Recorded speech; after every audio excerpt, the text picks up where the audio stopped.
السلام عليكم ورحمة الله وبركاته. في قلب العاصمة الرباط، وتحديدا في أرضية ملعب الأمير مولاي عبد الله، الأشغال كالدايرة بلا توقف. المشهد منظم دقيق وكل شي خدام في صمت، ولكن بإحساس عالي بالمسؤولية. ما كاينش العشوائية، كل خطوة محسوبة، كل دقيقة مستثمرة، وكل يد كتمد نحو الأرض كتحمل معاها الالتزام والحرفية.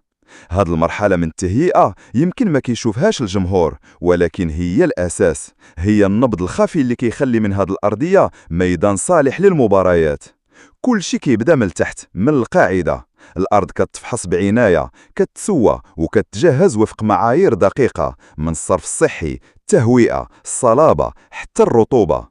من بعد كيجي دور وضع طبقات التربة المختارة اللي مخلطة بمكونات مدروسة باش تحقق التوازن بين الثبات والتهوية.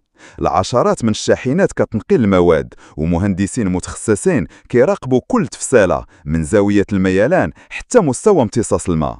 وهذيك اللحظة اللي كيتسناوها كاملين، تركيب العشب الطبيعي. ماشي غير زريعة، بل نبتة خضراء جاية من مشاتل مختارة خضعات المراقبة دقيقة لعدة شهور.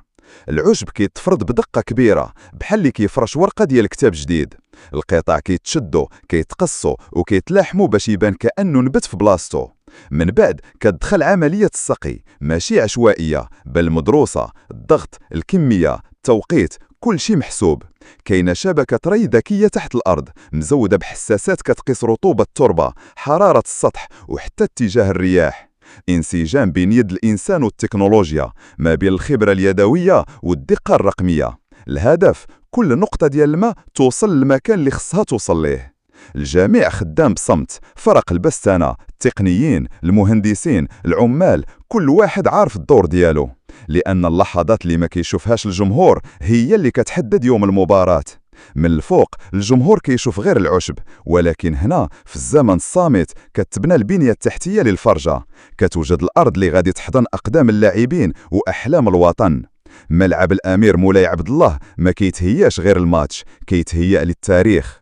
تحت كل نبتة كاينة قصة، وتحت كل نقطة ماء كاينة نية صافية، وتحت كل خطوة كاين وطن كامل كينتظر.